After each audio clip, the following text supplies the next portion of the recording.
بسم اللہ الرحمن الرحیم۔ السلام علیکم ورحمۃ اللہ وبرکاتہ۔ معزز طلباء کرام، آپ سب کیسے ہیں؟ آج ہم کتاب ہدایہ جلد رابع میں سبق نمبر 126 کو پڑھ رہے ہیں۔ ہمارے آج کے سبق کا عنوان ہے درختوں اور جانوروں میں محایات کی کچھ تفصیل۔ آئیے پہلے اپنے آج کے سبق کی عبارت کو پڑھتے ہیں۔ بسم اللہ الرحمن الرحیم۔ ولا يجوز في الدابتين عنده خلافا لهما بل وجه ما بيناه في الركوب ولو كان نخل أو شجر أو غنم بين اثنين فتهايأ على أن يأخذ كل واحد منهما طائفة يستثمرها أو يرعاها ويشرب ألبانها لا يجوز، لأن المحاياة في المنافع ضرورة أنها لا تبقى فيتعذر قسمتها، وهذه أعيان باقية ترد عليها القسمة عند حصولها، والحيلة أن يبيع حصته من الآخر ثم يشتري كلها بعد مضي نوبته، أو ينتفع باللبن بمقدار معلوم استقرازا لنصيب صاحبه، إذ قرض المشاع جائز، واللہ اعلم بالصواب۔ آئیے اب ہم اپنے سبق کی عبارت کا ترجمہ کرتے ہیں۔ ولا يجوز في الدابتين عنده خلافا لهما، اور امام صاحب کے نزدیک دو چوپایوں میں تہایو فی الاستغلال درست نہیں ہے۔ صاحبین رحمہم اللہ کا اس میں اختلاف ہے۔ دلیل وہی ہے جو ہم سواری کے مسئلہ میں بیان کر چکے ہیں۔ ولو کان نخل او شجر، اور اگر دو آدمیوں کے درمیان کھجور یا درخت یا بکری مشترک ہو، پھر ان لوگوں نے اس شرط پر محایات کی کہ ان میں سے ہر کوئی ایک ایک حصہ لے لے، یستثمرها پھل کھائے، او یرعاها یا وہ بکریاں چرائے اور ان کا دودھ پیے، تو لا یجوز ایسا کرنا جائز نہیں۔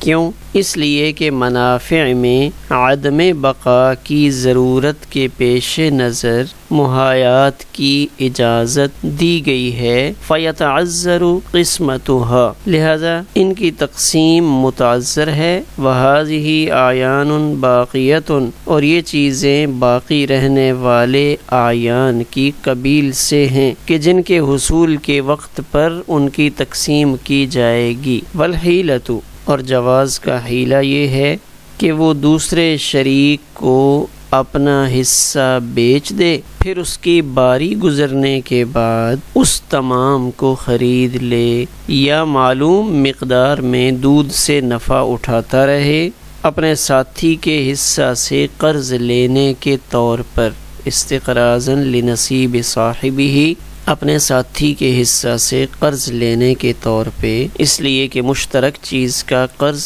جائز ہے۔ واللہ اعلم بالصواب۔ آئیے اب ہم تشریح سبق اور عبارت میں مذکورہ صورتوں کی وضاحت اس کو دیکھتے ہیں۔ پہلا مسئلہ یہاں پہ یہ ذکر کیا جا رہا ہے ہمارے آج کے سبق میں تہایو سے متعلق ہی گفتگو ہو رہی ہے، اور پہلا مسئلہ یہ ذکر کر رہے ہیں ولا یجوز فی الدابتین، کہ تہایو دو جانوروں کو کرائے پر دینے میں جائز نہیں ہے۔ کس کے نزدیک جائز نہیں ہے؟ عندہ امام ابو حنیفہ رحمہ اللہ کے نزدیک، خلافا لہما صاحبین رحمہم اللہ کے نزدیک جائز ہے۔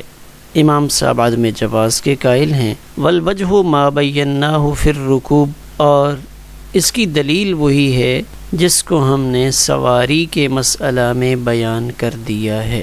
وہ کیا ہے کہ اصل میں صاحبین رحمہم اللہ کے نزدیک معنوی خوبیوں کا اعتبار نہیں ہوتا، اس لیے کہ جیسے دو گھوڑے ہوں تو دونوں شریکوں کو ایک ایک گھوڑا تقسیم کیا جا سکتا ہے، تو جب گھوڑے کی عین وہ گھوڑا اپنے جسم سمیت باڈی سمیت تقسیم کیا جا سکتا ہے، تو کرایہ کے لیے بھی ایک ایک گھوڑا دیا جا سکتا ہے کہ احمد ایک گھوڑا کرائے پر دے دے اور حماد ایک گھوڑے کو کرائے پر دے کر اس سے کمائی کر لے۔ امام ابو حنیفہ رحمہ اللہ اسی مسئلہ کو دوسرے پہلو سے دیکھتے ہیں کہ ہاں ہیں تو صحیح دو گھوڑے، لیکن ایک گھوڑا طاقتور ہوگا، مضبوط ہوگا، ایک کو بہت ٹریننگ دی گئی ہوگی، سکھایا گیا ہوگا، اس کے مقابلے میں دوسرا گھوڑا ممکن ہے اس کو اتنی تربیت نہ دی گئی ہو، یا وہ جسم کے اعتبار سے بہت کمزور ہو۔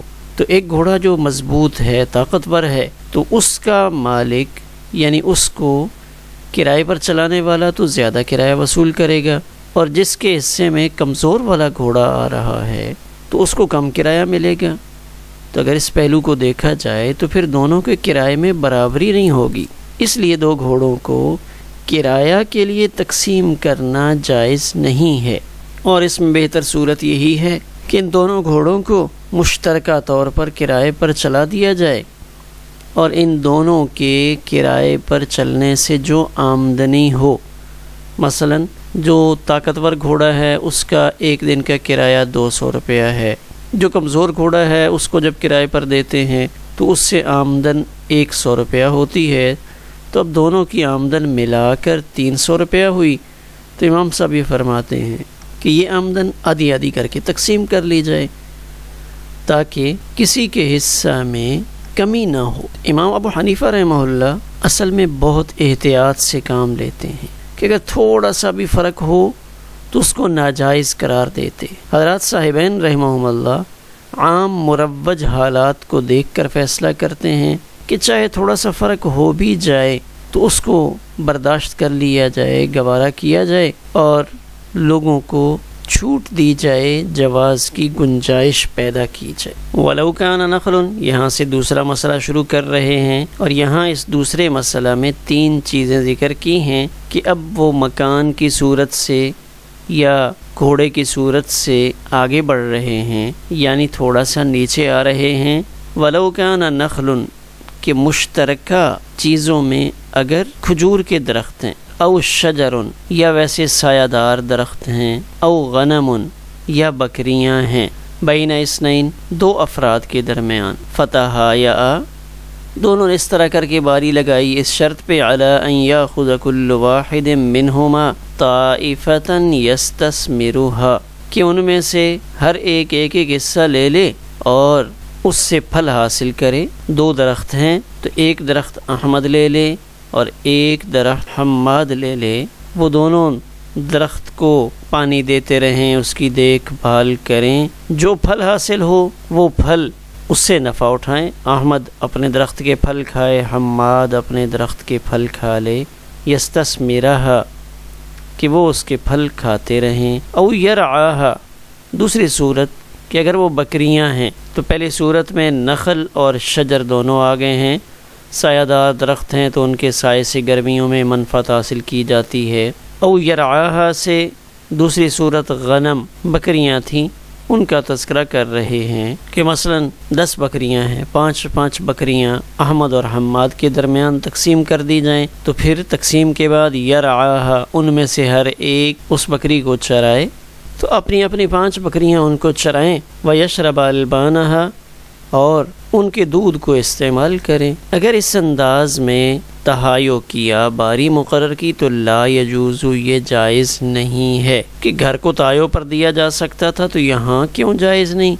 تو اس کی وجہ صاحب ہدایہ بتا رہے ہیں لِأَنَّ الْمُحَایَاةَ فِي الْمَنَافِعِ ضَرُورَةَ أَنَّهَا لَا تَبْقَى فَيَتَعَذَّرُ قِسْمَتُهَا۔ یہاں تک محایات کے جواز کی وجہ بتائی ہے کہ جہاں ہم نے محایات کو جائز رکھا ہے تو اس کی بھی وجہ ہے، اور جہاں ہم محایات کو جائز نہیں سمجھتے تو اس کی اپنی وجوہات ہیں۔ تو اب جب گھر کے اندر محایات جائز قرار دی تھی تو اس لیے کہ گھر کا جو نفع تھا، ایک منفعت تھی، وہ باقی نہیں رہتی۔ کیوں باقی کیوں نہیں رہتی؟ کہ وہ تو عین نہیں ہے، وہ تو عرض ہے۔ گھر میں رہنا، کسی گاڑی سے فائدہ اٹھانا، اس پہ سفر کرنا، وہ عین نہیں ہے بلکہ وہ تو عرض ہے۔ انہا لا تبقى کہ وہ منافع باقی رہتے نہیں، فیتعذر قسمتها لہذا ان منافع کی تقسیم اس کو جائز قرار دیا، کیونکہ وہ ایک معنوی چیز ہے، اس لیے پورا گھر دے دیا۔ یہ نہیں کہا جاتا کہ گھر تو میرے پاس رہے گا، چابی بھی میرے پاس ہوگی، آپ اس گھر سے نفع اٹھا لو، بلکہ نفع کے لیے پورا گھر دیتے ہیں کہ یہ گھر آپ رکھیں، اس گھر کے اندر رہ کے اس سے نفع اٹھائیں، جبکہ یہاں صورتحال اس سے مختلف ہے۔ وہذہ، یہاں عدم جواز کیوں ہے ان تینوں چیزوں میں؟ نخل ہے، شجر ہے، غنم ہے۔ وہذہ اعیان باقیۃ، اور یہاں جو چیز بھی ہے یہ تینوں چیزیں ایسی اعیان ہیں جو باقی رہنے والی ہیں۔ ترد علیہ القسمت، ورد یرد، وارد ہونا، تو قسمت ان کے اندر آ سکتی ہے کب؟ عند حصولها، ان کے حاصل ہونے کے وقت، کہ درخت سے جو منفعت حاصل ہوئی، پھل حاصل ہوئے، مالٹا تھا، سیب تھا، کوئی بھی درخت تھا، نخل کھجور تھی، تو جب پھل آ جائے گا تو یہ عین ہوگی۔ تو اس پر تو چونکہ تقسیم وارد ہوتی ہے، ان چیزوں کو تو تقسیم کیا جا سکتا ہے جب یہ وجود میں آ جائیں، ان کا اپنا ایک وجود ہے، عین ہے، لہذا ان کے اندر تقسیم ہی بہتر ہے۔ یہاں بھی امام صاحب یہی فرماتے ہیں کہ جتنے درخت ہیں ان کو مشترکہ طور پہ رکھا جائے، اور ان مشترکہ درختوں سے جو پھل حاصل ہوئے ہیں ان کو بیچ کر نفع وہ آدھا تقسیم کر لیا جائے، یا بکریاں ہیں تو ان کا دودھ جب وہ آ جائے گا تو اس کو تقسیم کر لیا جائے گا۔ والحیلۃ، جواز کی ایک صورت وہ ذکر کی جا رہی ہے۔ والحیلۃ، تو اب اس صورت کے جواز کو ایک حیلہ کے ذریعے سے واضح کر رہے ہیں کہ اگر یہ حیلہ اختیار کیا جائے تو پھر اس میں تہایوں کی گنجائش نکل آتی ہے۔ اب وہ حیلہ کیا ہے؟ والحیلۃ ان یبیع حصتہ من الآخر، کہ یہاں احمد کو چاہیے کہ وہ اپنا حصہ، اس کے حصے میں جو درخت آ رہا ہے یا بکری آ رہی ہے، وہ حماد کو فروخت کر دے۔ ان یبیع حصتہ من الآخر، حماد کو فروخت کر دے۔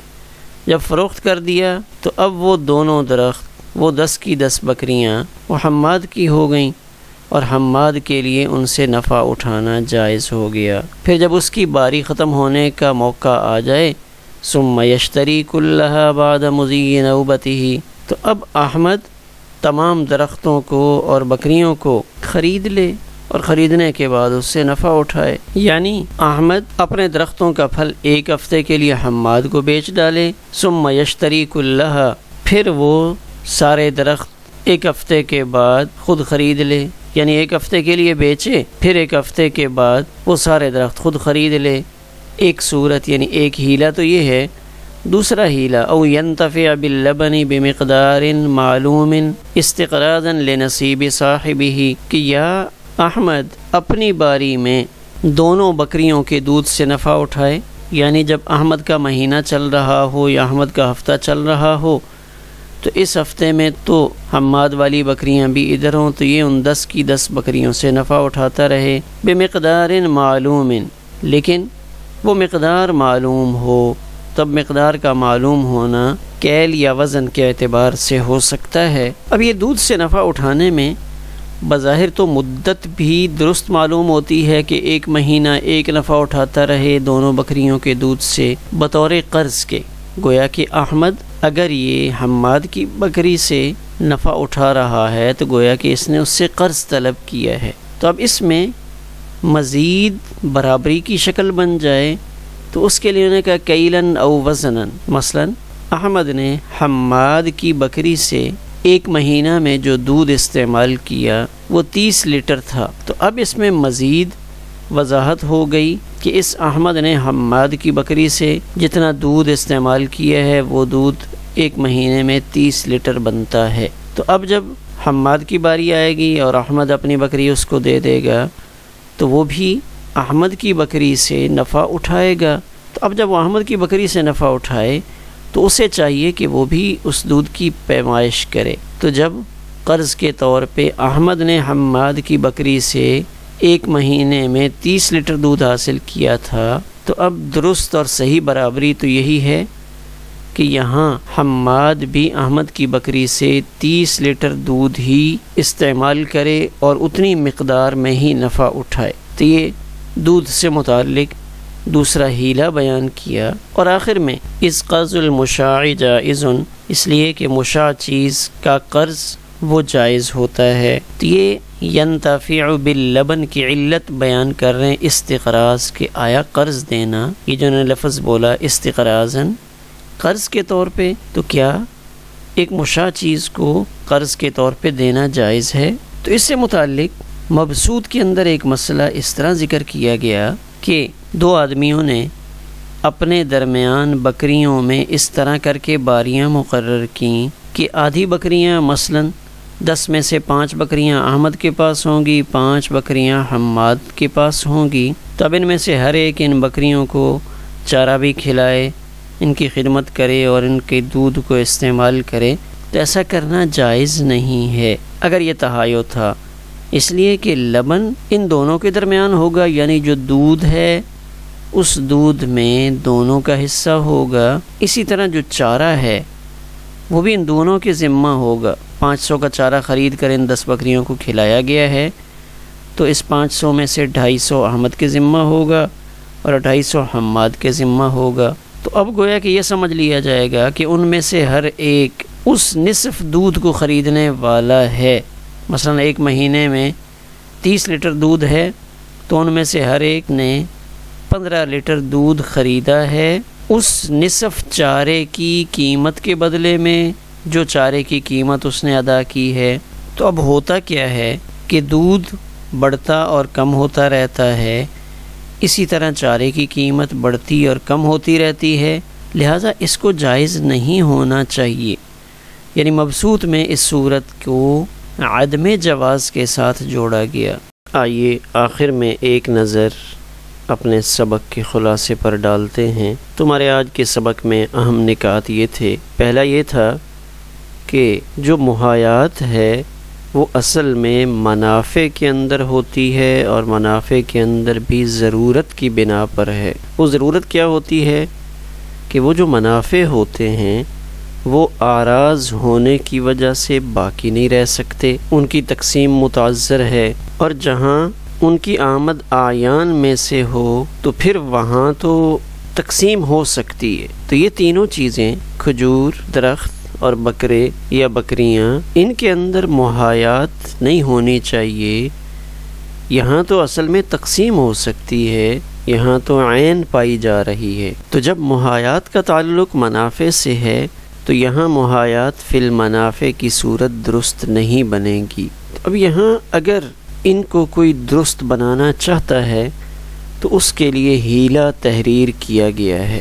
تو اس ہیلے کے لیے 2 طریقے یہاں بیان کیے گئے۔ پہلا طریقہ یہ ہے کہ احمد اس کو چاہیے کہ وہ حماد کی باری میں اپنا حصہ وہ حماد کو فروخت کر دے۔ احمد اپنے حصے کے درخت اور اپنے حصے کی بکریاں یہ حماد کو فروخت کر دے، تو اب گویا کہ حماد ان ساری چیزوں کا مالک بن گیا۔ کھجور کے درخت ہیں یا بکریاں ہیں، سب اس کی ملکیت میں آ گئے، لہٰذا اپنی باری کے 1 مہینے میں وہ ان ساری چیزوں سے نفع اٹھانے کا مالک بن گیا، اس کے لیے نفع اٹھانا جائز ہو گیا۔ اب جب اس کا مہینہ ختم ہوگا تو اب اسے چاہیے کہ وہ تمام درخت اور بکریاں احمد کے ہاتھ فروخت کر دے اور وہ ان سے فائدہ اٹھائے۔ اور یہ فروخت کرنا ادھار میں ہوگا، پیسوں سے نہیں ہوگا، کیونکہ خرید و فروخت وہ ادھار میں ہوتی رہتی ہے۔ اس لیے انہوں نے یہ جملہ فرمایا تھا، اذ قرض المشاع جائز، مشاع کا قرض یہ جائز ہے، یعنی ادھار میں لینا دینا درست ہے۔ اب اس ہیلہ کی دوسری صورت یہ ہے کہ احمد ساری بکریاں اپنے پاس رکھے، اور ظاہر ہے ان 10 بکریوں میں سے 5 بکریاں تو احمد کی اپنی تھیں، 5 بکریاں حماد کی تھیں، تو اب 5 حماد والی بھی اپنے پاس رکھے، اور وہ جو حماد کی بکریوں کا دودھ ہے وہ اس کو بطور قرض لیتا رہے۔ پھر جب حماد کی باری آئے تو وہ بھی ایسا ہی کرے، یعنی وہ بھی اگلے مہینے میں اپنی 5 بکریاں بھی، اور جو ممکنہ طور پہ احمد کی ہو سکتی ہیں وہ 5 بکریاں بھی اپنے پاس رکھ لے، تو وہ بھی اپنی بکریوں کا دودھ بھی استعمال کرے، اور ممکنہ طور پہ احمد کے حصے میں آ سکنے والی 5 بکریوں کا دودھ بھی استعمال کرے۔ تو یہاں ایسے دودھ کو قرض لیا گیا ہے جو مشاع ہے، اور مشاع کا قرض لینا جائز ہے، لہٰذا یہ ہیلہ درست ہوگا۔ تو گویا کہ جو دوسرا ہیلہ ہے اس کا تعلق بکریوں کے دودھ کے ساتھ ہے۔ ہمارا آج کا سبق اسی پر مکمل ہوا۔